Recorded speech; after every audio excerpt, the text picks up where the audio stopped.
boycott is working because they are closed down.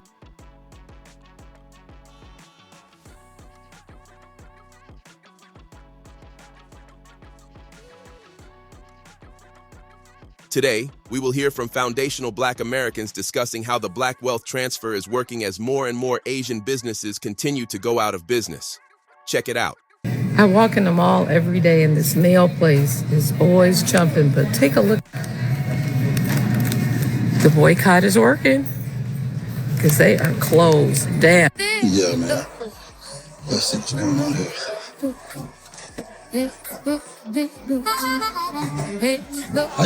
How you doing? Do you have an appointment for a pedicure? Yes. Okay, what time? Let me see if I check on my lunch. Right back. Look at this. Psych. You won't get none of this money, honey. The business owner, like the Asian business owners, Chinese, Korean, I never know like which is which when I'm looking at them or talking to them, but they are in an uproar right now. They are so upset because it is said that their businesses are getting boycotted, that their parking lots are empty, and there's a lot of people upset, and people are really upset at the Asian community. I have never ever seen an Asian go off before until today. I have never seen a Korea or a Chinese person go off and just go in so hard until I seen it today. It's early in the morning. I'm looking rough, but y'all tell me if I'm wrong. So I came up here to get my toes started and my nails started, right?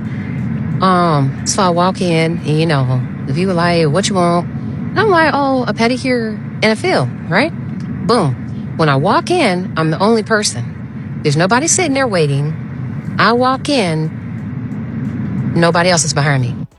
So y'all already know. They'd be like, oh, pick out your color. Okay, I don't need to pick out a color because as y'all can see, I got ombre. I'm going to do the same thing. No problem. So I'm sitting there waiting. The guy, one of the guys that's doing pedicures gets done. He comes up to ring up the young lady that's done, right? As he's doing that, 3 white women walk in behind me. And they say, oh, we want 3 pedicures. Now, mind you, I'm already sitting here waiting for my one little pedicure on my one little feet, right? I think y'all already know where it's going. So he tells me to go sit at a table that doesn't have anything on it. It's just a blank table that he goes and tells me to sit at. I sit at that table for like 5 minutes. The next thing I know, the 3 white women that walked in behind me, he calls them and tells them to go to get their pedicures done. There is no other nail technicians. Like, everybody is doing something. The ones that were free are now doing their pedicures, and the other people are doing hands or feet or something. So I'm just sitting at this table that has no products, and it's not a work table. I'm just sitting there waiting. So I politely walk the out. One thing I'm not going to do is let anybody mistreat me when it comes down to me spending my money. There is a million nail salons, and I do not have to stop at this one. Scrolling and I seen this lady's video, and this is what it says: who gets to decide boycotts Asian businesses? And I'm starting to see a repeated cycle with immigrants, right? I want to show y'all a video from another situation. Hold on. But African Americans have always been hardworking. But no, African Americans have been hardworking, but I don't know. But opportunity. What about the appreciation of the hard work for the immigrants who came to this country? I'm starting to see a repeated cycle from immigrants who get up here on these platforms and speak to black people, speak about black people as if we're not human. Y'all keep getting up here on these platforms asking for appreciation for shit that we didn't ask you for. Nobody asked y'all to come over here. If you chose to come to America and work hard, that was because of you needed to do that. We didn't ask you for that. Why do y'all keep having this mindset as if we owe y'all something when y'all owe us everything? Y'all literally are in this country because of my people, and y'all are coming over here saying, hey, appreciate us. We work hard. Nobody asked you to. Nobody asked you to. You came over here for your own benefit. We didn't say, hey, come over here and help us. Hey, we need your help. We've never asked nobody for help. We've always fought on our own. So what the fuck are y'all talking about? It is irritating me how these immigrants are getting up here and talking to black people as if we don't have a right to say we don't like this. We do like that. We're not going there. Y'all are mentally disturbed. Mentally. There has to be a mental condition labeled for you people who literally come to our countries, and then your brain thinks, hey, you owe us appreciation. For what? What are we appreciating you for? What are we asking you for approval and agreement to boycott? If you disrespect our people, we can choose to not with you. Y'all are illogical. The behavior of the immigrants should show you how the rest of the world looks at us black people. They look at us as slaves. They look at us as people who don't get to make choices and decisions. And if they put themselves in a predicament, we are supposed to be praising them and being on our knees when they chose to come over here. There's a mental illness among the people who come to our country. I want to say something, man. I love how black people have been moving for the last almost 2 years since Trump has been in office. We haven't been out protesting on the behalf of other people. We haven't been at none of the No Kings protests. We haven't been out protesting for immigrants. We've just been letting everybody hold their own. Yes, we've been circling our wagons and looking out for ourselves. We've just been marking everything and everybody off the list because we have finally realized we're all we got, but we also understand we all we need. Elijah Muhammad told us to accept our own and be ourselves. We're not getting into big old shouting matches with agents online. We're just protesting with our dollars. So shout out to everybody black who's made the conscious decision to start the process of a transfer of wealth. Yes. This is not just a boycott. This is a transfer of wealth. Yes, we're transferring all that wealth that we put into the Asian community and putting it back into our pockets. I'm seeing black people investing into beauty supply stores. I'm seeing black people starting to invest more into nail salons now. So, and everything else here, we need to open up donut shops. We need to open up more corner stores. I just seen something that we only own and control 29 gas stations out the 150,000 that we have here in the U.S. So we got to get our gas station game up. It's just so much economic opportunity for black people with us deciding to become more economically inclined. And,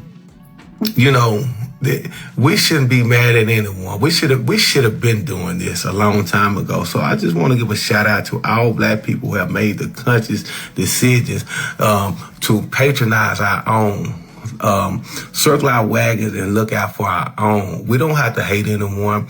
We don't have to get into shadow matches. We don't have to do none of that. All we have to do is talk with our dollars. Over here at the Grand Century Mall, San Jose, California. It's crazy to get outside of your comfort zone of the Bay Area, little comfort zone of Tri-Valley, Livermore, Pleasanton, Dublin, San Ramon, where it's all just nice and bougie and cushy. Get out of here, San Jose, dude. There's freaking nobody even in this mall, man. Freaking the Grand Century Mall, a Vietnamese mall, and it's just weird, dude. It's like a ghost town. It's big, but there's freaking literally nobody here. And I'm this middle-aged American Caucasian white man walking through here, and the Vietnamese are just looking at me I literally feel like I'm in Vietnam. I don't know. It's a trip. What the fuck am I even doing here? Good question. So I'm seeing all these videos circulating online of these Asian people expressing how much they hate black people. All because some black people got together and said they are going to boycott Asian businesses because they don't feel respected. So my thing is, if y'all really feel this way about us, why not set up shop in predominantly white or predominantly Asian communities? Oh yeah, I forgot. That's because they don't want y'all in their neighborhoods. They only want y'all in their neighborhoods if y'all getting down on y'all hands and knees, giving them a pedicure, or if you're making them sushi. When Asian people have a problem with one of us, they lump all of us into that category. But when we do it, now it's a problem. Now it's, why are you doing this? Or it's, you should know what it feels like to be discriminated against. And we do. And black people are the most forgiving people to a fault. We support these Asian ran businesses even though they do bad business, even though they give piss poor customer service. And now Black people are finally waking up and saying, I don't have to. Why should I give you my business if you're constantly disrespecting me? You don't respect me, you don't respect my community. And it's the fact that y'all are more upset that a few people decided to boycott Asian businesses than you are of the fact that Cyrus did not steal anything. And yet he was chased down out of that store and shot in his back. Y'all are more upset about them saying they are going to boycott than you are about the reason why they decided to boycott. Because y'all can hoot and holler and say, you don't need us, you don't need us. But the truth is, you're threatened. You're threatened by Black people boycotting because you depend on that $2 trillion Black buying power. And I'm glad Black people are now looking for Black-owned nail salons, Black-owned beauty supply stores, Black-owned shops. I'm glad. It's about time. Because this is what they have been trying to prevent since we integrated. That is the main reason why they bring these immigrants over, give them loans that they deny us. Also, they can open up stores and shops in our communities so that they can keep that Black dollar from circulating in our communities. They don't want us to share and spend money with each other. They don't want that Black dollar to circulate in the Black community. The more y'all buy Black, the more y'all support y'all local Black-owned nail salons, beauty supply stores, grocery stores, farmers markets, clothing stores. We are literally keeping the Black dollar circulating in our communities. Something that we have been needing since Black Wall Street was destroyed because they know how powerful we are as a unit. Keep doing what y'all doing. I am so proud of y'all. I am so proud of this movement.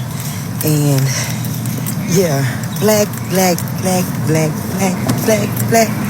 I love being Black. Black, Black, Black, Black. This is what we was talking about, baby. Yeah, for us, by us. Keep it going. Today, more foundational Black Americans are asking an important question. Where is our wealth going? For generations, Black Americans built businesses, neighborhoods, churches, schools, music, fashion, inventions, and cultural movements that helped shape the United States. Yet many people argue that while Black culture has become one of America's most valuable exports, the economic benefits have not always flowed back into Black communities at the same rate. Many people today are experiencing the revitalization of a modern wealth transfer happening in the Black community. Some people argue that dollars earned in predominantly Black neighborhoods often leave those communities quickly because relatively few businesses are locally owned. They also argue that large corporations, outside investors, and businesses owned by people from other communities frequently capture a significant share of consumer spending in these neighborhoods. Whether someone agrees with every part of those arguments or not, one point is difficult to ignore. Where our money is spent matters. Economists have long noted that when money circulates repeatedly within a community, through locally owned businesses, local hiring, and local investment, it can create jobs, increase property ownership, and build generational wealth. When most spending immediately leaves a community, the long-term economic impact is reduced. Many foundational Black Americans are now encouraging Black consumers to become more intentional with their spending. Our message is simple. Before making a purchase, ask who owns the business, who employs local residents, and whether the profits are likely to be reinvested in the surrounding community. This discussion also extends beyond retail shopping. Some advocates encourage greater support for Black-owned banks, credit unions, insurance companies, farms, technology companies, construction firms, logistics businesses, media companies, and manufacturers. The idea is that building wealth requires more than consumption. It requires ownership. Another important part of this conversation involves intellectual property. For decades, Black American music, language, fashion, hairstyles, athletic influence, and entertainment have shaped global popular culture. Many artists, creators, and commentators argue that while these cultural contributions have generated billions of dollars worldwide, the original creators have not always received proportional economic benefits or ownership opportunities. Supporters of increased investment in Black-owned businesses argue that ownership of brands, copyrights, patents, real estate, and companies is essential for building long-term financial strength. Some people also connect today's wealth transfer to historical events. They point to slavery, Black codes, Jim Crow laws, exclusion from many federal housing opportunities, discriminatory lending practices, urban renewal projects that displaced Black neighborhoods, and documented cases in which prosperous Black business districts were destroyed or declined. They argue that these historical barriers limited opportunities for wealth accumulation across multiple generations. Others emphasize that current economic outcomes are influenced by a wide range of factors, including education, access to capital, local economic conditions, entrepreneurship, and public policy. Because of these different perspectives, the discussion remains an active subject of debate among scholars, policymakers, and community leaders. Regardless of political viewpoints, many people agree on several practical strategies that can strengthen economic resilience, support local businesses whenever possible, invest in financial education, increase home ownership where practical, build emergency savings, start businesses that solve real problems, teach children entrepreneurship and investing, network with other business owners, buy productive assets instead of only consumer goods, circulate dollars within the community when feasible. Across the country, social media campaigns have encouraged consumers to think carefully about where they spend their money. Whether these campaigns become lasting economic movements will depend on consistent consumer behavior, successful business development, and the ability of communities to build sustainable enterprises that offer quality products and services. Ultimately, the discussion is about more than spending. It is about ownership. It is about creating jobs. It is about investing in future generations. It is about preserving communities. And it is about asking a simple but powerful question. How can economic choices today help create greater opportunity for tomorrow? Tell me what you think about this topic. Hope you find the information in this video informative. Feel free to like, subscribe, share, comment. Thanks for watching.